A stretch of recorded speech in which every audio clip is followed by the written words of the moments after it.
Next, reaction kinetics. The rate of an SN2 reaction is second order, as the rate determining step depends on the nucleophile concentrations as well as the concentration of substrate.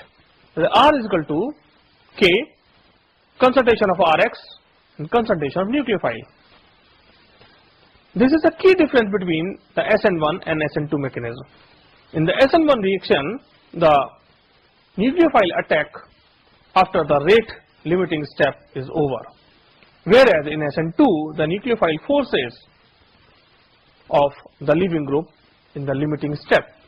In other words, the rate of SN1 reaction depends only on the concentration of the substrate, while the SN2 reaction rate depends on the concentration of both the substrate and nucleophile.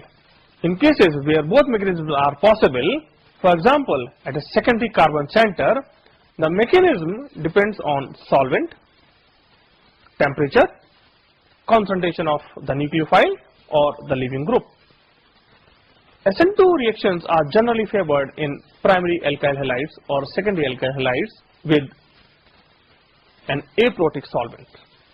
They occur at a negligible rate in tertiary alkyl halide due to steric hindrance.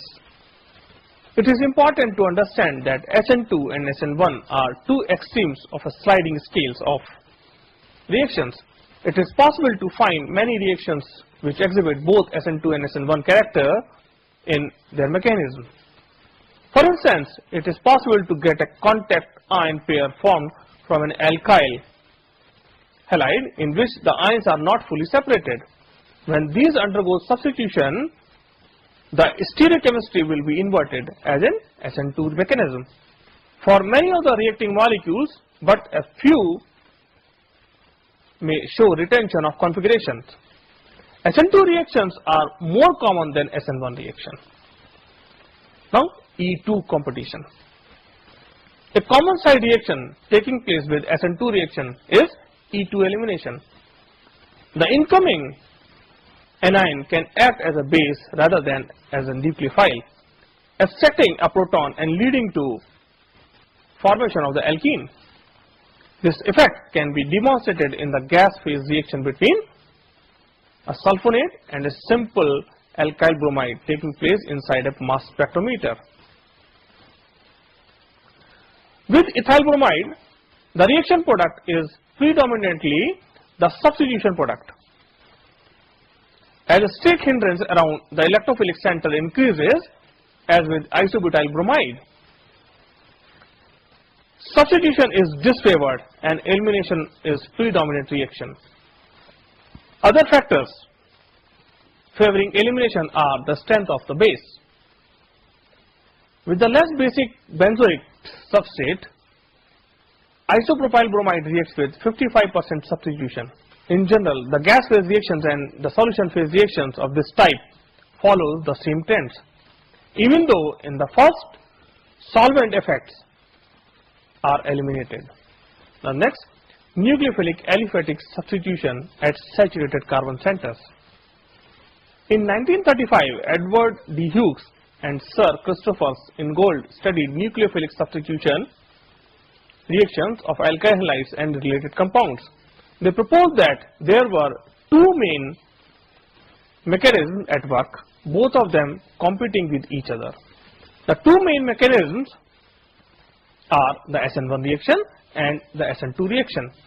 S stands for the chemical substitution, N stands for the nucleophilic, and the number represents the kinetic order of the reaction.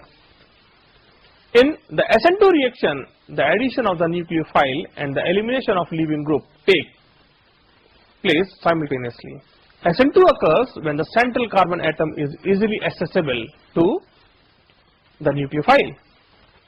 By contrast, the SN1 reaction involves two steps.